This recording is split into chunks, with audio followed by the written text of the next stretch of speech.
Well, good afternoon and welcome everyone to our COABE webinar this afternoon. Before we start, we're going to go ahead and play our intro video, and then I'm going to play a short video from today's sponsor, Coaching for Better Learning, and then we'll introduce our presenter for today's webinar, Kathy Young.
Well, we want to thank our sponsor today, Coaching for Better Learning, and we are delighted this afternoon to have someone who delivered a wonderful presentation at our COABE annual conference last spring. And it's my delight to introduce Kathy Young, who's going to share with us this afternoon. And I'm so glad to see everyone here. We have well over 200 participants there. And thank you. If you haven't already, introduce yourself, please, in the chat. And thank you for doing that. And just a reminder that after 24 hours at the conclusion of today's webinar, you will receive a certificate for your attendance today. But welcome, I'm Steve Schmidt. I'm the COA Professional Development Coordinator, and it's so good to see everyone here today virtually. So let me introduce, without further ado, Kathy Young, who's going to be presenting about trauma-informed teaching, which is such a huge issue for many of our students, and it also involves us as instructors as well. But Kathy Young has been a GED educator for 7 years, and she's combined her bachelor's degree in math education with a master's degree focusing on human behavior and mental health to more effectively educate adult students. Kathy's passion is helping students move forward with their lives academically and personally. uses trauma-informed skills that facilitate success for students as they step forward through past and present challenges and trauma. So without further ado, I'm going to introduce Kathy and allow her to go ahead and take things from here. And as always, if you have questions or comments, you can put those inside the chat and we will periodically get to those questions. And we'll also have some time for questions at the end. So, Kathy, thank you so much for being here this afternoon, and we're looking forward to your presentation. Thank you so much, Steve. Well, I'm thrilled to be with you all. I believe that understanding trauma and how that's affecting our students and us really is the linchpin in being able to maximize our effectiveness with our students. So let me go ahead and bring my presentation up.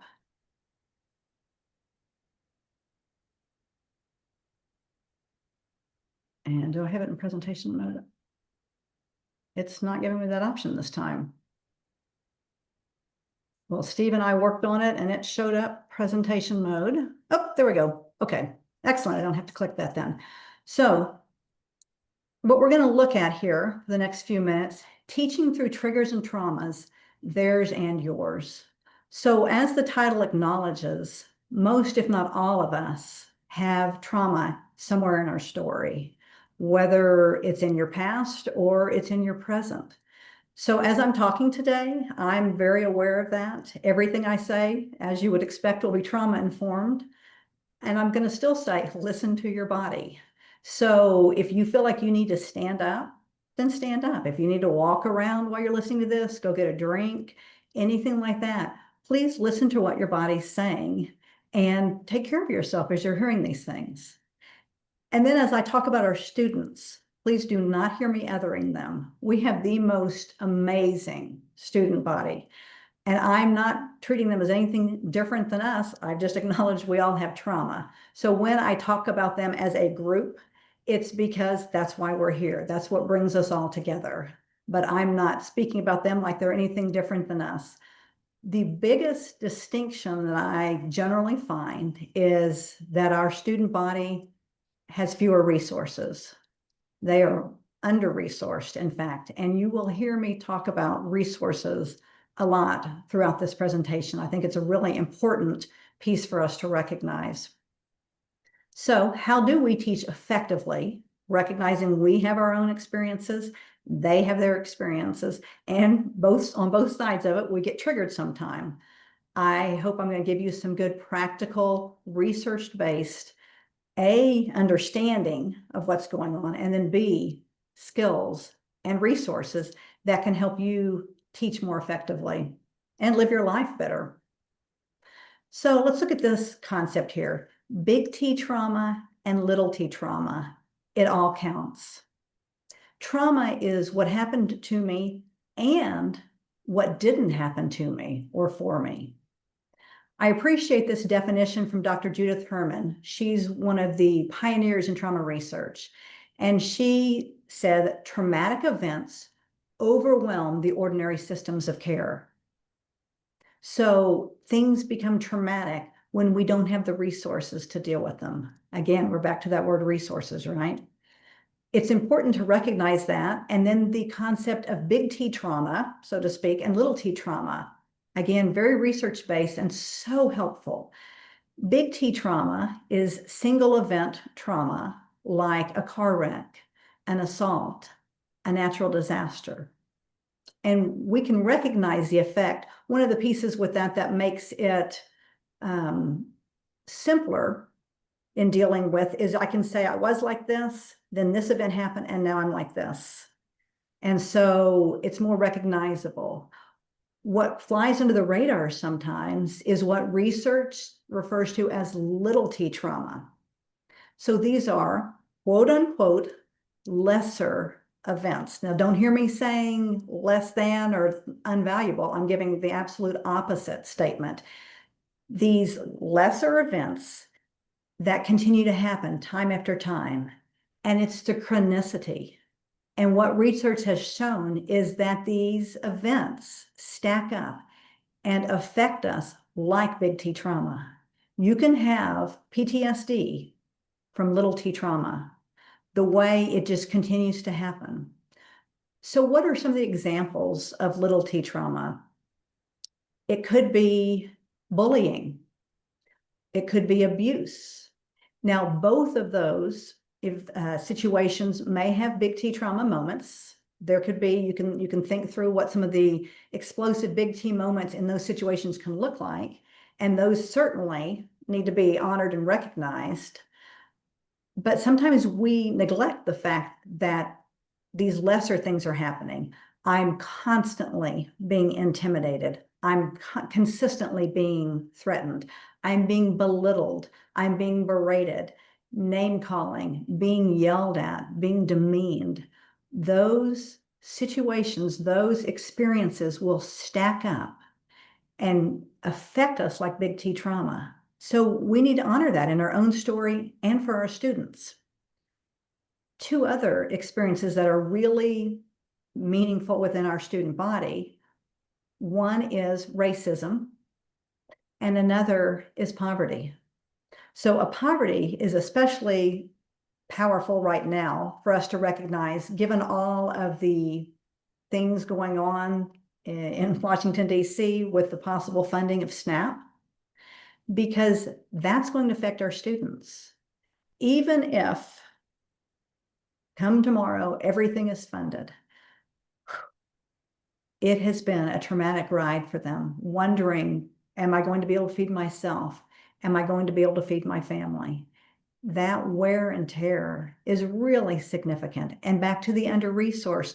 And, we're not too far removed from that idea of having our funding pulled, are we? That was just a few months ago. And that experience also affected all of us and affected us differently.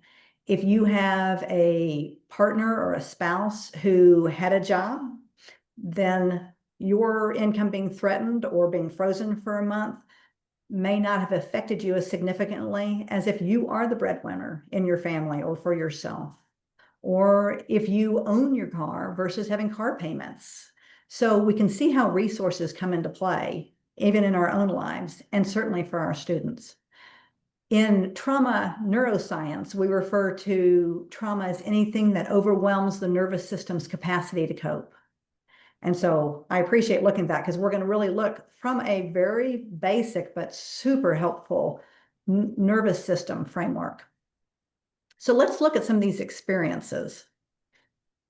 Hopefully you've heard of the ACEs study. If you haven't, just Google it. It's very, very insightful, especially for our student body.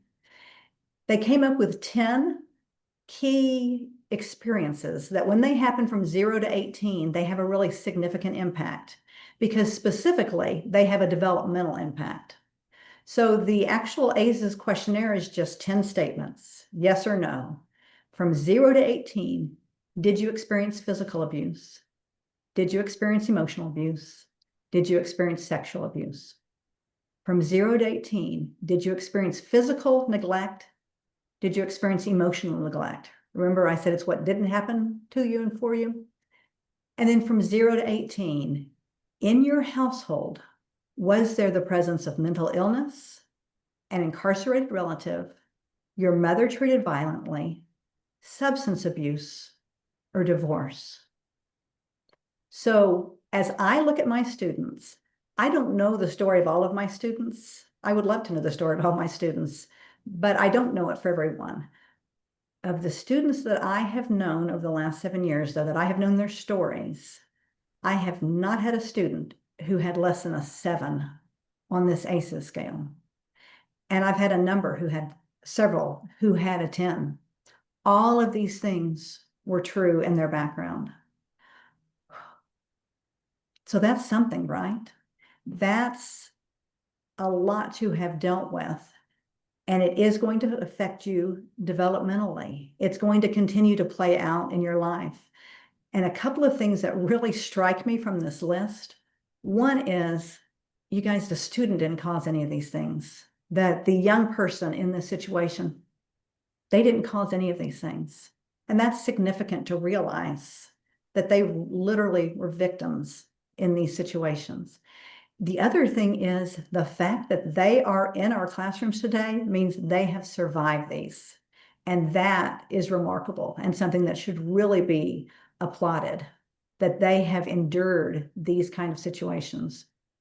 So this could be completely hopeless if you hear this teaching, which is all, again, research-based, and you're like, well, there's nothing I can do about that. If you were teaching them from 0 to 18 and you knew these things were going on, it's like, I can't counteract that. And then for us now, it's like they've already experienced it. Well, research realized that. And so people, they were looking at, wait, this can't be that everything's just hopeless. So they did research on what they called PACEs, protective and compensatory experiences. Are there experiences that can protect you against some of the impact of the ACEs or can compensate for it? And they came up with two primary domains: supportive relationships and enriching resources.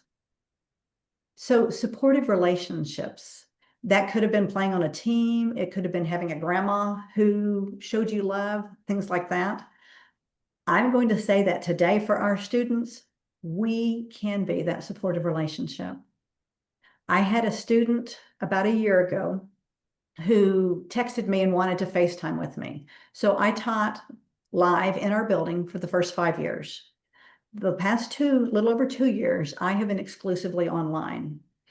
And I communicate with my students 98% of the time through text. It's just the easiest way. I've gotten good at laying out lesson plans that way, that they can look at it while they're working, watching their kids, whatever, they can figure out what they need to do. But I had a student, he passed a couple of tests, and I had, praised him for those appropriately for his hard work.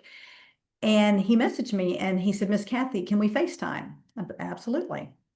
So we FaceTimed together, and he was in his early 40s. And as we're FaceTiming, he begins telling me his experience. And it was like what most of our students' experiences were, or many of our students. And then he talked about some of the things that I had said, where I had told him I was proud of. I texted. It was all by text. He'd not even seen me at this point, didn't know what I looked like. But I would text and say, I'm so proud of you. That's amazing that you did this. I knew you could do it. Things like that. Let's keep going. You've got this. And he wanted to FaceTime to say, Miss Kathy, my own mother never talked to me that way. And I just honored that and said, I'm so sorry for that. And I want you to know I'm still so incredibly proud of you for what you've done. So please don't discount the power you have in our relationship with our students. Many of them have received very, very little encouragement. And that one encouraging statement you make could be really significant. I had a student who graduated a couple of months ago, and I sent her a text at the end of her graduation, how proud I was of her. She'd been going through sobriety during the time that she's doing this. She had 3 kids, she was working, and I just sent a text that acknowledged those things. And she responded back and said, Miss Kathy, that is the sweetest text I have ever received. It's a text. It was just a text. And yet it was so meaningful to her. So we can be that supportive relationship. And then there's that word resources again. Enriching resources. You all, we are the resource. You are the resource. You may have wonderful things within your program that are additional resources, and we certainly want to take advantage of that and recognize as well, I am a resource to my students, as are you. So let's look at how this plays out a little in the brain. This will be really helpful for us as teachers and people, and for working with our students. So this diagram highlights 2 specific parts of the brain, the amygdala and the prefrontal cortex. So the amygdala is like the alarm system of the brain and of the nervous system. It's responsible for the fight, flight, freeze responses, and a couple of other things that we'll see in a minute. And then the prefrontal cortex, responsible for thinking, paying attention, showing self-control, remaining calm. The prefrontal cortex is the higher thinking part of our brain. It's also responsible for curiosity, creativity, all the things we need when we're teaching and where we need our students to be when they're learning and when they're taking the tests. We need the prefrontal cortex online. So I'm giving a little illustration with my hand. My thumb's going to represent my amygdala. And this was from Dr. Dan Siegel. So he's a trauma and neuroscientist. My thumb's my amygdala, and these other fingers are my prefrontal cortex. So as I'm going through my day, my amygdala is constantly scanning my environment for threat because the amygdala is all about survival. And so if my amygdala perceives threat, I will flip my lid. Now, there are a few different things that are really helpful to recognize in this situation. One is that now the amygdala is running the show, and the amygdala has very limited strategies, which is great for survival, because if a car is barreling at me, I need my amygdala to signal immediately, flip my lid, flight. I jump out of the way. I don't need my prefrontal cortex looking, going, is that a Chevy or a Dodge? None of that matters, right? Survival is survival at that point. But the thing about this is this was meant short term. We were not intended, our nervous systems are not built for us to be constantly with our amygdala firing, sensing danger. And back to that little T trauma, that's exactly what's happening. That's a drain from your body. It's got that energy has to come from somewhere. So when you see different physical symptoms, trauma could certainly be playing a piece of that. The other thing about this is my prefrontal cortex is offline. So we're going to need some strategies to get it back online for ourselves so that we can teach effectively. And then for our students, we want to teach them how to, when they flip their lid, when that first question comes up on the test, wait, how do we bring it back down? So here's a wonderful framework that also helps explain this. Again, Dr. Dan Siegel. He developed this framework of referring to the window of tolerance. So your window of tolerance is this range of arousal. It's not static.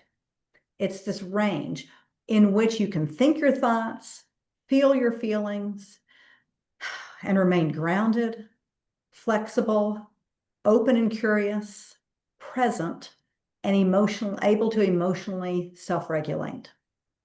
So within my window, I may be happy, I may experience sadness, I may get excited, I could be, startled. Things can happen, and I'm still in my window. Well, what happens when I get knocked out? Because either actual danger or perceived danger, and I get knocked out of my window. I may go up here in hyperarousal, which is characterized by high energy, anxiety, anger, overwhelm, hypervigilance, fight, flight, and chaotic thinking.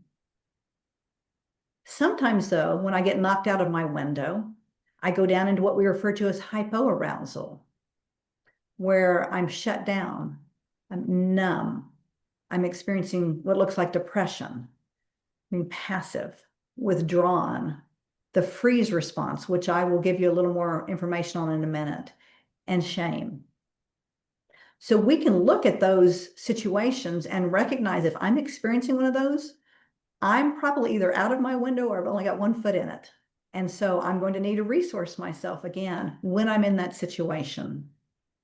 Research has shown that for trauma survivors, that range is more narrow.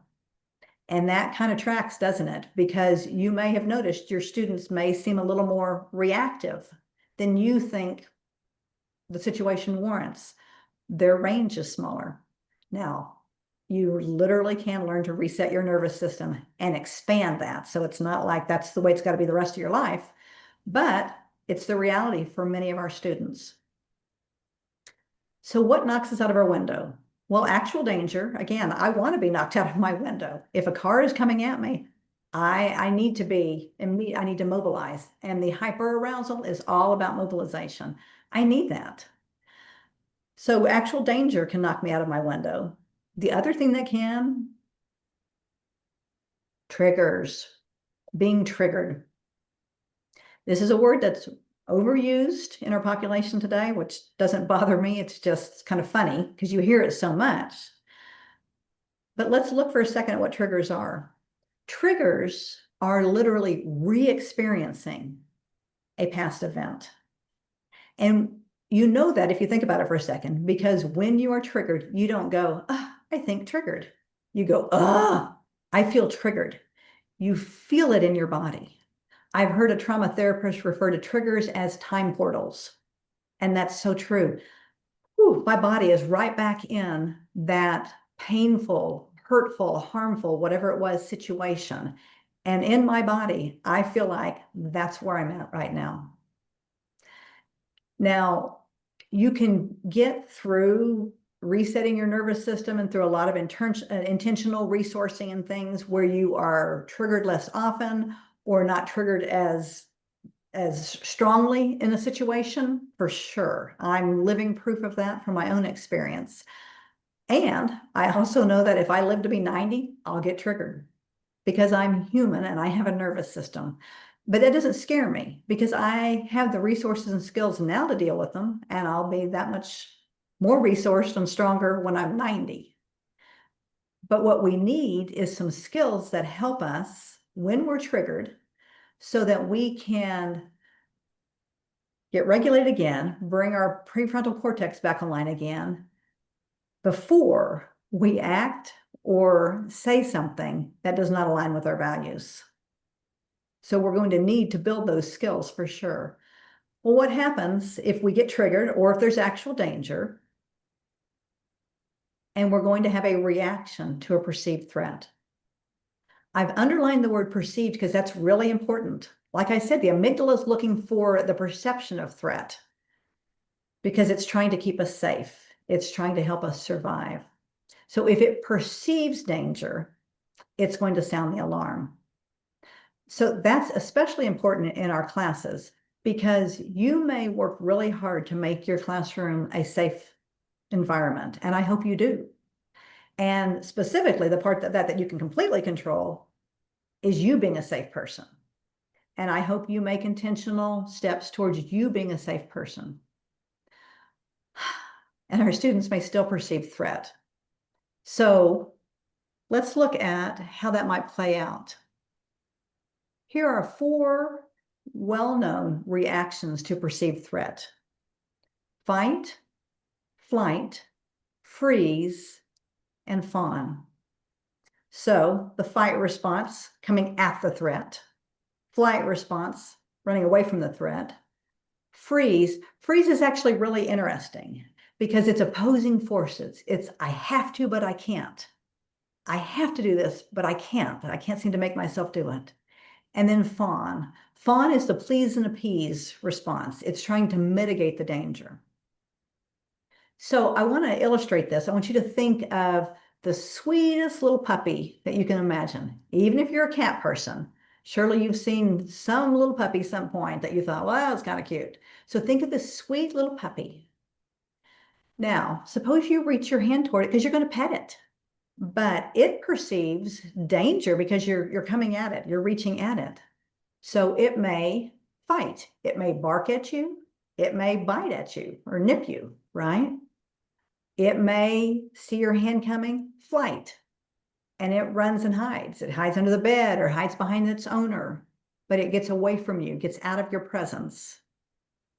It could go through freeze, which the classic example of freeze from nature is the deer in the headlights. That is not a deer that is chilling out in the middle of the road. It's not just standing there going, I wonder what that is, those lights coming at me. It is an I have to move, but I can't. And then fawn. With dogs, I have 3 grand dogs, and the littler ones will sometimes be annoying to the bigger one. And then they'll go in front of the big one and flip over on their belly or on their back and expose their belly. That is literally the fawn response. I know you're bigger than me. It's all good. You're in charge. We're all good here. Out in the wild, it's the animal that goes and kills a rodent and then brings it back to the alpha male. Please let me stay in your tribe. So these are just natural experiences because we have a nervous system. Now let's imagine if there is an actual threat, actual danger. So wherever you're at right now, Imagine that a bear, this huge towering bear, comes flying into your room and is just like ravaging and growling and everything. You're going to have innately, just instinctively, without, you're not thinking through, what do I know about a bear? None of that's happening. Your amygdala is going to immediately send you into one of these reactions, whatever it thinks is most likely to help you survive. It may be fight, which, if anything, is proof that your prefrontal cortex is no longer online. It's that you're going to try and fight a bear. But the reality is, if it's right on top of you, that's what we're told, right? Last resort, you fight it. We're not going down without a fight, right? So you may fight against it. You may be flight and you're running as far away as you can. You may be freeze, where I have to move, but I can't. And you're just completely frozen there. Or you may be fawn. If there are other people in the room with you, you may be taking somebody else and throwing them towards the bear and going, hey, take her, she's tastier. Or if you've got beef jerky in your desk, you're going to pull that out and try and throw it at it. Anything I can do to please and appease this bear. So these are just natural responses. Now think through those four and think of your students. I have seen all four of those via text. I mean, I definitely saw them in the building, but I get some texts and they got some fight in them. And I have to remind myself of what's going on, because I've gotten some really heated things. I've gotten texts that are literally blaming me for why they haven't gotten something done, or just frustrated with me that I was checking in with them. And honestly, I've started some texts before, and then I'm like, delete, delete, delete, delete, delete. It's like, it's the fight response. And I get it. It's threatening, right? Going back to school, trying to do something you were not successful at earlier. I understand that. Flight may be that student who gets up 18 times during your class. You're like, you cannot possibly need a drink of water that often. That could be the flight, or the fact that they don't show up again. They enroll, maybe come a couple of times and then don't. Freeze. I had a student who texted me one time. I could not get him to take that last test, which was the math test. And he texted and he said, Miss Kathy, you would not believe how clean my apartment is. And I said, no, I get it. It's like, I have to study, but I can't. But you got all that energy. So he was cleaning his apartment. It may be fun. I've had people before, when they've not been doing things, I get these texts that are like, please, please, please don't kick me out of your program. Okay, that's not the way our program works. But just this panicky thing, or, oh my goodness, I know you're just the best teacher in the world, and I'm so sorry, this is all my fault. I'm like, we're good, people, we're good, okay? Let me show you two other responses that have been really helpful to me in understanding our students and myself. So reactions to perceived threat: fight, flight, freeze, fawn, dissociate, and collapse, shut down. So dissociate, that student who it's like, well, you're here, but you're not. And sometimes you're talking to them and you think they're fully engaged and they're with you, and then you can just kind of tell you've lost them. And sometimes it's that brief thing that we all do where it's like, oh my goodness, I'm kind of thinking through my dinner plans, and I'm making a mental note or writing it down. I've got to go stop by the store on the way home. Sometimes it's just that quick thing like that. But other times it's this, I've just lost them. And I have a precious student. She's graduated, but we've maintained a great friendship. She texted me a couple of days ago, and she's especially why I began to realize this dissociate and how this plays out, because I actually do know a lot of her childhood. Did she have to dissociate to survive her childhood? 100%. And so her nervous system became more accustomed to that. She didn't try to do that, but it became more accustomed to the idea that when things seem threatening or overwhelming, I dissociate. I kind of quote unquote check out without realizing it. If I had said that to her, she would not have been able to make all those connections. But that's what was happening. And they may be other things that are going on outside the classroom that are suddenly overwhelming them, or it could be the subject matter I'm teaching. Just the fact that that one thing I'm teaching right now, if they don't quite understand it, it's like, oh my gosh, and I have to know this to be able to pass the test. And if I don't pass the test, I won't get my GED. And if I don't get my GED, I won't be able to score my kids. That's a lot, right? So dissociate. And then that can lean further into the collapse shutdown situation, that response. Just the lack of energy. Again, this is down in the hypoarousal down here. The student that you see that may look really unmotivated may actually be in collapse shutdown. And so that can affect how we interact with that student and the way that we resource them. I will just tell you kind of as a side note, well, two things. First off, this was my go-to after decades of abuse. This was actually my go-to. I was, interestingly, very functional in this situation. If you had seen me, you would not have necessarily known that was going on unless you had known me before I'd been in this abusive relationship. Because within this, the collapse shutdown was I was dead inside. I was a shell of myself. So you look at a student who maybe they're laying their head down at their desk, maybe they're just they're slumped back in their chair, they're not doing the work that you're assigning. And if you can think through, are they possibly just overwhelmed and shut down? So a little tip with that, when things seem really big, this is true for your own life. When life seems really big, get really small. What is the next step that I can take, the next right step? And it can be, if you're just in total shutdown, like on the couch, I've been on my couch before, like I can't move. That was how I realized actually that this was my default. It was like, oh no, I'm going to dive into all the training because I'm going to reset my nervous system. This is not going to be my default for the rest of my life. But you literally look at what is the next smallest thing I can do. What's the next thing I can do? So for that student who seems overwhelmed, let's get smaller.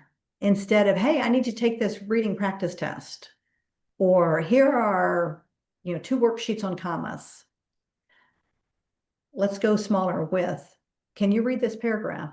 We're going to both read it. And then let's talk about what the main idea is, because it's really important that we figure out how to identify the main idea. Or can you do these 5 problems about commas? Now, I know you may have a whole classroom full of people, and a little tip that I use sometimes is Post-it notes, because I can really discreetly help a student. So I may pass out a worksheet of 20 problems, but I might write down, do the first 5, and then text me, because they all have my phone number. I mean, they can raise their hand if they want, but send that, I'll put that just set that Post-it note there in front of them, and so they see that, it's like, okay. So when they get that done, they may text me, even though I'm standing right there in front of the class. Sometimes that's less threatening, and especially going, I got it done, and everybody's like, there's no way. And then it's like, well, I only did 5. But so they can text me so then I can go over and we can look at it. So make it smaller for them so that they can build a little momentum and get a little energy going. So as you look at these, I want you to think through your students, especially think through the ones that are, I'm going to choose my adjective question really carefully right now, the most frustrating to you right now. Do you see any of these 6 responses? Could they be that anger they're bringing at you, that heat they're bringing at you? Could it be fight? Could it be flight? You just can't get a hold of them, or they're not coming to class or leaving all the time. Could it be freeze? Could it be fawn? Could they be dissociating? Or could it be collapse, shut down? That helps to recognize, because like my little puppy illustration or the bear, these things are innate. They're because we have a nervous system. So they're not necessarily choosing to react this way. And that's really meaningful to recognize. And it's like, okay, wait, I can have compassion and I can work with them differently. And then because we're acknowledging the fact that we have trauma too. Do any of these describe you? And I know in different situations, it may be different. It may be that if I feel somebody disrespects me, I am fight, you know. It may be another situation I tend to dissociate. So it may look different in different situations, but do you recognize any of these in your own life?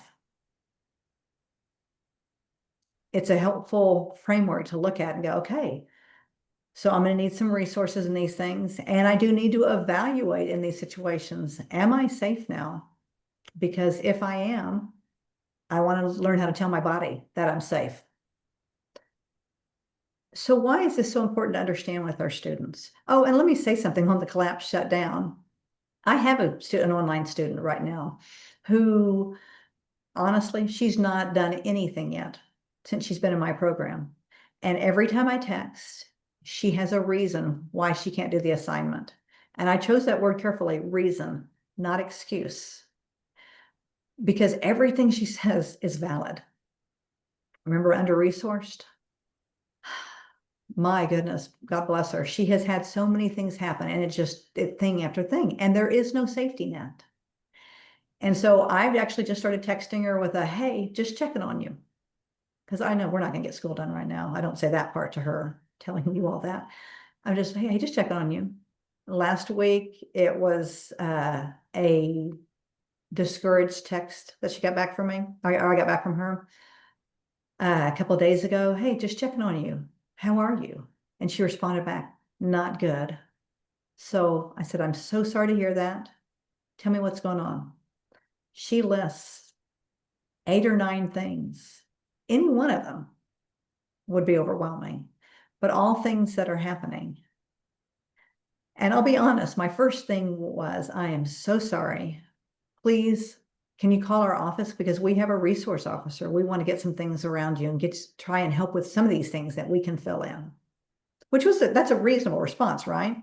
Then literally, I'm working on this presentation and I thought about collapse shutdown and I thought of her like, that's absolutely collapse shutdown. So the idea even of calling the office, especially because she's going to talk to someone she doesn't know, she at least knows me. I was going to say via text. I actually happen to know her through another nonprofit that I work with. So we have seen each other before, but so then I called her instead and I got her voicemail, but I left a very different message.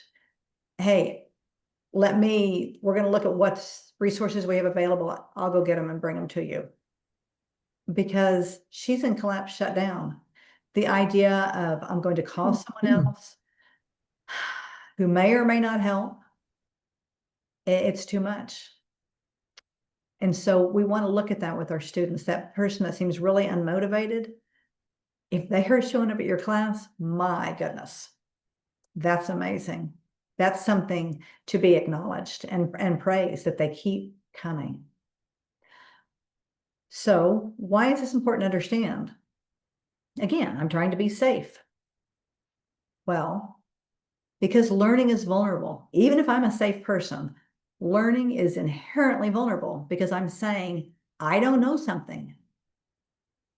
So if our student has a history of educational trauma, which I'm going to say they do, or they wouldn't be one of our students, right? But if they have a history of educational trauma layered on other personal trauma, they may be teetering on the edge of their window of tolerance just sitting in your classroom. That's a whole different lift, right? To recognize that. It's like, okay, I'm doing everything I can to make them feel safe. And again, you absolutely should. It very much becomes a matter of trust. Trust is built over time, right? It's not a one-time thing. Trust is also not me saying, no, I'm safe. I was in a building the other day and I actually saw a sign that said, I'm a safe person. Now, I appreciate that. If you have that in your room, I think that's great. I will say respectfully, especially to a trauma survivor, prove it. You got to show me that, not tell me that. So learning is vulnerable. They may be just on the edge, just coming into your classroom. Because you say you have a safe class. And again, I believe you. But what their body says is, there's a bear in the room. They feel completely stirred up. Again, they don't necessarily have the language for this. but they're feeling something. And you see it in class. I've had students who are like, they've got their pens and they're tapping on their desk, or their feet are going, their foots, that was good, right? Their feet are going. I had one gal who used to eat pistachio nuts in my class, drove me crazy. But I knew she had all this nervous energy because she's like cracking them and then dropping the shells in the little cup. It was a whole thing, but it was all that energy going on. So I'm going to take that off the screen and talk about that bear for a minute. Because an important piece for us to understand is something called implicit memory. So implicit memory is like when a smell takes you back to a place, or you taste some apple cobbler and you're like, oh my gosh, this tastes just like my grandma's apple cobbler. And suddenly you feel like you're sitting there in her kitchen again, and you can see the dusty old couch with the floral print on it. Or you hear a song and it takes you back. That's implicit memory. It's stored in your body. For my own story, my best example of implicit memory was I was cooking and I was frying something. So my hands were filthy, because you're dipping it in the egg milk mixture, and then you're dipping it in the flour, and then you're throwing it into the grease. And so your hands are just covered and sticky during all this. And I had music playing. And I don't know what was going on, but I just began sobbing. I mean, ugly cry, sobbing. And when my daughter comes walking in from the side and sees me just weeping, and I'm still cooking though, and she's like, what is going on? And I'm like, I don't know. I mean, I can't do anything because my hands are all dirty, but it's this song, and I don't know what it is about this song, but I can't make it stop because I can't go touch anything because of my hands, but it's just making me cry. And my daughter goes, Alexa, stop. And completely flipped my lid. Was not thinking about the fact that I had hands-free music going. I could have stopped it. So after she does that, I said, I don't know what it was that was setting me off. And she said, that's the song they played when Kelsey walked down the aisle. Oh my goodness. So that's one of my daughters when she got married. And I still remember and could, if I think about it for more than a couple of seconds, probably cry thinking through how she looked when she appeared at the back of the aisle and was going to come walking down the aisle. Absolutely beautiful. And I was so proud of her. And then there's so many emotions with that. I'm so proud of her. I love the guy she's marrying. So there's all that joy going on. I also knew she was going to be moving out of state, and so I wouldn't see her as often. So there's, joy and grief can very much mix. There's some sadness about that. Weddings are stressful, we're going to be honest. So there's all that playing into it. I didn't remember any of that. My body did. And when I heard that song, my body just reacted. So that's what's going on for our students. So think about what was happening the last time they were in a classroom. What was going on in their life? Maybe they were hungry. Maybe they were exhausted because they couldn't sleep at night because people were fighting in their house. Maybe they were pregnant and thinking, am I going to be able to have the kid? Can I have them and stay in school? Am I going to have to drop out? Do I have to tell my parents? So they may feel like there's a bear in the room just by the fact that they're in a classroom. So how do we work with that then? What are some ways we can communicate effectively in a trauma-informed way? I'm going to give you some approaches, some shifts. So don't panic and think, oh no, I'm already overwhelmed and she's going to give me more things to do. We're just going to tweak some things. So the first thing is approach things from a strengths-based perspective. All of our students have strengths. I mean, amazing strengths. The fact that they have survived what they've gone through, the fact that they are showing up again shows resilience and courage and tenacity. Honor those. I've had students who have taken a test, a couple of times and not been successful. And I'm like, I'm so proud of you. The courage is in taking the test. It's not in passing it. It's that you are willing to take it. Like, I'm so impressed with your courage and your tenacity to do this. I've had students who were in construction work. They've shown me before and after pictures of bathrooms they've remodeled or patios they've installed. And so I'll say, okay, so you are a creative thinker. You are a problem solver. You used math to do all these things that you created. So we're just going to build on those skills. I had a gal a few years ago in my class, precious young woman. She was newer to my class and I'm teaching math. And she was getting very frustrated and she began crying, just sitting over there quietly crying. And I knew my other students, so we had a really great rapport. So I actually said, hey, they've been in with me a lot longer. And so you're trying to come in on this new, just learn some of the language so that when next time when it comes around, it'll make more sense to you. And she's still kind of crying. And so I said, Susanna, you're bilingual, aren't you? And she said, yeah. And I said, anybody else in here bilingual? And the other guy, people were like, I barely speak English, right? I said, I'm not bilingual. So we already know you're the smartest person in the room. And she kind of laughed, which just that exhale was great for her. So we're just going to take that intelligence you already have and that ability to learn a new language. We're going to learn math. Find a strength and build on it. They're not used to that. They've not had that kind of, probably not had that positive encouragement. Next piece, no shame. Shame is so toxic in any environment, but especially in a learning situation. Sometimes, if we're honest, we do this on purpose. We feel like I can make them feel bad enough about themselves that they're going to try harder. So let me play this out for you and see if this actually makes sense. I'll cut to the chase. It doesn't. Research shows shame does not long-term have positive effects on your performance. But let's play this out.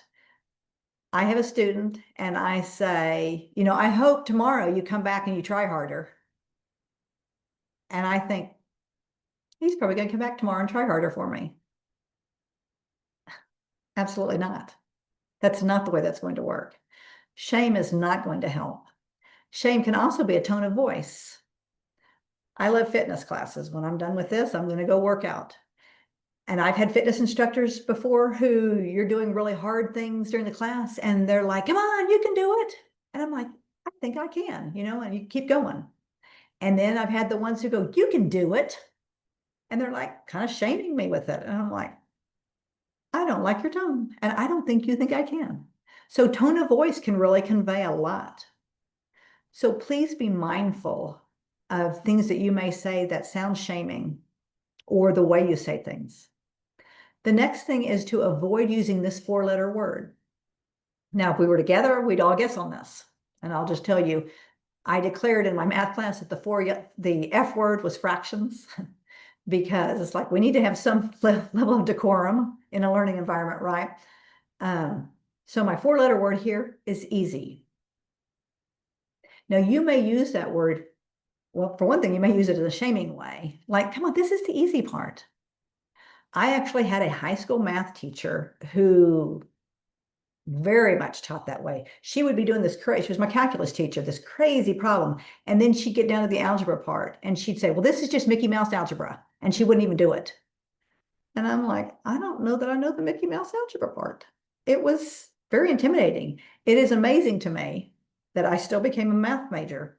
I must have decided it before I had her my senior year, but it does not help, right? If this is the easy part, it could be that you're trying to shame somebody.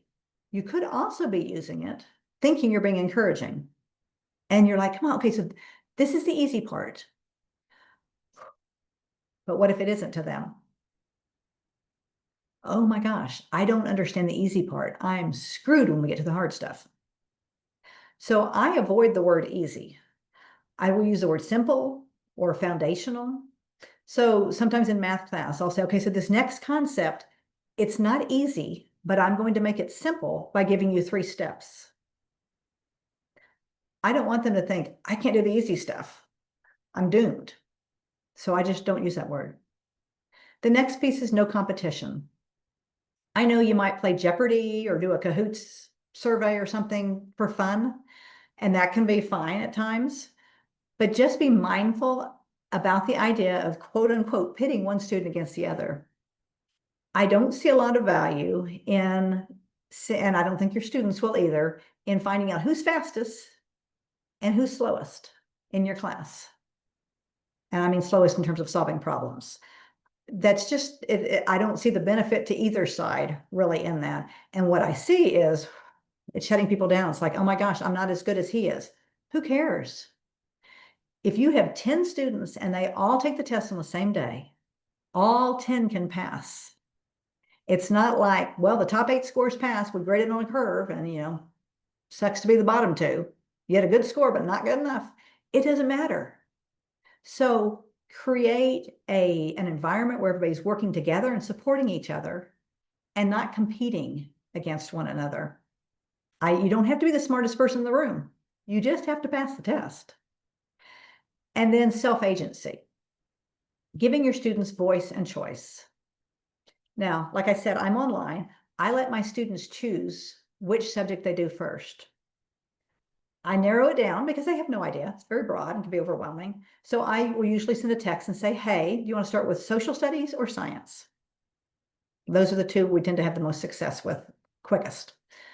And let them pick. And then after they pass that, hey, you want to do between whatever was left and reading. So if you can give them some choice, your program may be structured where you can't do that. I understand that.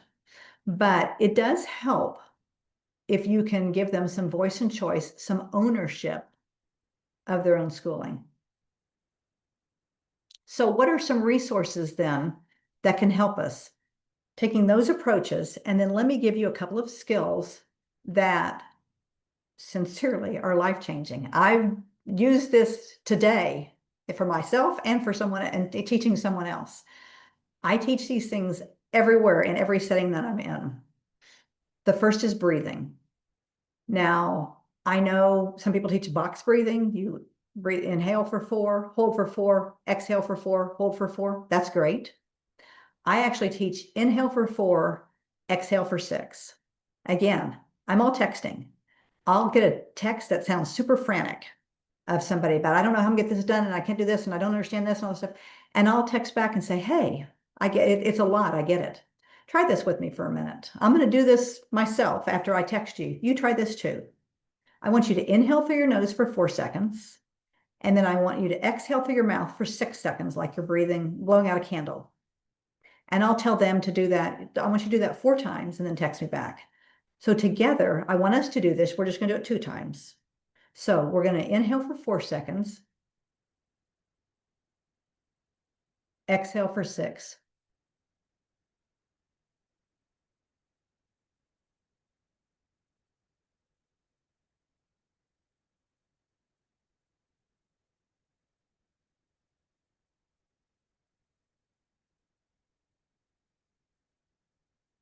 It calms your nervous system down. I was regulated before I did that. I'm in my window before I did that. And it still feels even calmer. And here's the reason it works. It's not TikTok. This is not some fun little fad. It's neuroscience. Because if there were an actual threat in this room, if a bear came into this room, none of us would be sitting there.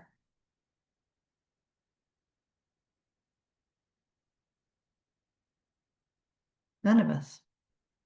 So it tells my body I'm safe. And that's really what you have to do. You've got to show, not just tell your body you're safe in a situation.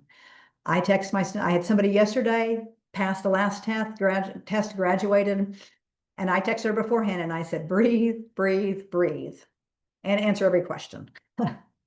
That's very typical for me, the way I will end, right before they take their tests. And, she texted back just over the moon. She was like, Miss Kathy, when that grade popped up there, I just began sobbing. But I remembered the things that you'd said to me. And thank you so much for being so encouraging throughout all this. The next one is grounding. Again, I can put this in a text very easily, but you can certainly teach it to somebody in live with you. I use a 5, 4, 3, 2, 1. One simple thing even is just put both feet on the ground. So I know where I am. I'm right here in this space. But then what are 5 things that you can see? So I always tell them, find something a little more specific. Don't be like wall, ceiling, floor. But I'll tell them when you get in the test room, I want you to look around. What are 5 things you see? I'm at home. So it's like, well, I see my sink. I see a picture of my family. I see that chair over there. Go through some things. What are 4 things you hear? You may hear the computers humming. You might hear someone cough. You may hear the air conditioner or the heater, depending on where you're at. What are 3 things you can touch? I feel my pen. I have paper, it feels different. Feel your jeans. 3 things you can touch, 2 things that you can smell, 1 thing that you can taste, if you go all the way down through it. But what happens is, again, 2 things really. I'm using my prefrontal cortex to recognize these things and to think, but also it tells me I'm safe. My body feels like there's a bear in the room, but wait, I am safe where I'm at. Okay. So let's think through the things that we need to do. And then this last statement is something that I've come up with for my students. You know enough to pass the test. So if I've recommended they test, this was my statement, because I try when I say things to my students to make sure that they are true and helpful. If they're true and not helpful, they don't really need to say it. If it's helpful but not true, well, then I'm not aligning with my values, right? So I'm sure you've had the same thing. Students come to you and go, am I going to pass the test? Am I going to pass the test? The truth is, I don't know. It is a 90-minute or a 120-minute snapshot of how they performed in that particular moment. But if I've recommended they test, you know enough to pass the test. And that is so calming. I was talking to someone earlier. I had an opportunity today to get a free wellness screening. Well, not better than free. Wellness screening and flu shot for free. And if I did it today, I got a $25 gift card. I'm not turning that down, right? Even though I'm thinking, do I want a flu shot on the day I'm doing this presentation? I've thankfully not had any problems, but I have before in the past. I mean, just it hurting really badly and things like that. So I'm going in for the test, and and the whole thing, I'm like, oh my word, I'm going to have blood drawn. I'm going to have a shot. I got a flu shot 10 years ago. I've done one since, and it was only because I was trying to protect my parents' health and I was around them a lot. So I had to think through the breathing stuff again. I mean, I'm not joking. I am doing mine. And you can do this really discreetly, but I'm doing this before she does the, needle in my arm and then and that does the shot. I came out of there and I was talking to somebody who was working there, and she says, I can barely even focus on my job. Not necessarily what I wanted to hear, but I can barely focus on my job because I've got so much stuff going on when I get done. And I could hear it in her voice. So I said, well, what's going on? She said, I'm planning a party tonight. I'm responsible for it. I have too many details. So I said, hey, breathe.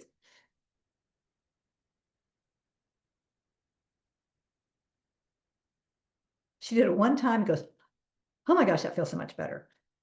So I gave her my little talk and I said, it tells your body you're safe.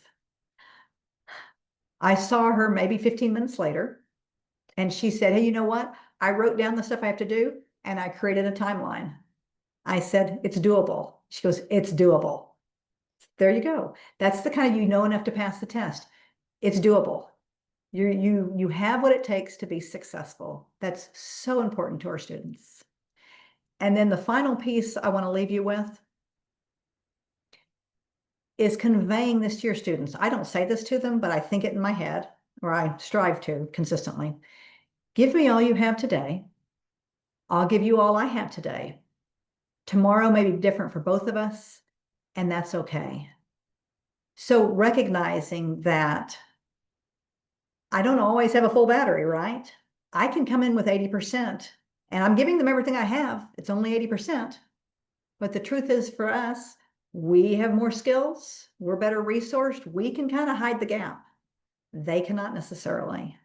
So that student that you think you are not even trying today, They may be giving you all they have today. And then the most powerful thing I keep coming back to in the last month is the reset. We need a reset button. So when that student comes in tomorrow and maybe they weren't working today, or maybe they were argumentative with me, or they just kept getting up, they were interrupting, whatever. Instead of being like, tonight, I hope you're going to work harder today. Okay. Woo. Big pass on that statement. But even the, hey, Tanaya, and let's keep doing my stuff. Ooh, let's try and reset that. Hey, Tanaya, I'm glad you're here. Oh my goodness, it makes a difference. And it makes a difference for me. Being nice makes a difference for us as well in the moment. So practice the reset with your students. Let's start every day, baseline. We're going to get the best we can today. Thank you so much for your time. I'm going to stop sharing my screen here. Kathy, And we did have a few questions if you had another minute or two to answer those. absolutely. And I have put a brief webinar poll here about this, if you would take a second and answer for those who have been part of this today. But Kathy, we had a very active chat while you were presenting. Wonderful. Marina asked if a person works hard but has never been recognized and appreciated for all work they've done, could this be a traumatizing experience? Yes, because again, it's back to that what I needed that I didn't get. And that validation that's kind of that'd be that little T trauma. I keep working and no one's noticing. I'm giving everything I have and no one's noticing. I'm doing a good job and no one's noticing. And we all need that sometimes. So yeah, it would have an effect and we can make up for that. Thank you. Amy asked, is subtlety trauma that's severe and occurs over time also known as complex post-traumatic stress disorder? I know it's not an official term, but I find it useful. Yes. So complex trauma is the chronicity. Complex post-traumatic stress disorder very much is a thing. So it's not recognized in the DSM, which is the American book, but it is internationally recognized. And I think it'll come out later for us. But it's actually absolutely a thing. It's a legit, I shouldn't call it a thing. It's absolutely a legitimate concept. So yes, little t trauma causes complex trauma. And if you have a complex PTSD, still resolvable. PTSD is a diagnosis at that moment, but we can resource people, we can help them process those things. And 5 years from now, 2 years from now, they might not be diagnosable again. Same thing with complex trauma. As you would guess, the resolution is more complex because the trauma is more complex, but absolutely treatable, processable. Okay, another question from Anonymous was just saying, do all these strategies that you have suggested work just as well for an ESOL audience as it does for an ABE group? It works for anybody. It works for anyone with a nervous system, right? Okay. I mean, and I don't mean that lightly. That's the truth. I mean, even with animals, I have a daughter who works a lot with animals, and she talks about how she works with them to make them feel safe, so they don't bite, so they're not reactive. It's innate. It's about survival. And another question was, how is the flight response different than the dissociation response? Can't always parse it out, but part of that is going to be flight, the mobilization. They're literally getting up and leaving your class. They're not showing up for your class. They came, but then we're not doing that again. Dissociation, they're often there in your presence, but you've lost them. Does that make sense? So more times than not, I think with flight, they're bouncing. They're somewhere. They're up there. There's mobilization going on. Where with dissociation, they're there. They are physically in front of you, but they are not with you mentally and emotionally. Thank you. And one last question from Yep. B. Townsend says, how do you go about finding out the information that a student's been previously traumatized? Or are we just assume that from their behavior? And they go on to say, I can see some of them being hesitant to divulge this information. So that's a great question. For one thing, because of who we're working with, you can pretty much assume that there's trauma. So if you're seeing some of those behaviors, some of those reactions, it will not hurt to respond as though these were caused by trauma. There is literally no downside to that. The other piece is if you ask gentle questions, it's amazing what people begin to tell you. One of the easiest questions to ask, the best intro questions is, so can you tell me why you left school? So how old were you when you left school? I don't use the word, I don't say dropout when I'm talking to them. So tell me, what age were you when you left school? And they're like, well, I was ninth grade. Do you mind telling me why you left school? I've never had a student who did not want to tell me that. And it begins actually to also puncture some of the shame that they have around it when they get to talk about it. I don't jump in and say, so what was it like in your home life? I would never go into something like that, but a really gentle entrance, that makes sense, right? Because I'm their instructor. So to ask, so tell me about when you left school, you know, that can give you a lot of insight and open the door to maybe a further conversation. Thank you, Kathy. That was all the questions that we had, and want to thank you so much for sharing your expertise and providing such a wonderful overview and such easy to implement strategies to deal with trauma inside the classroom. So thank you so much, Kathy Young. And I also want to thank our sponsor for today's webinar, Coaching for Better Learning. Thank you, everyone, for attending the webinar, and we look forward to seeing you at future webinars. Thank you so much, and have a wonderful rest of your Friday and a wonderful weekend.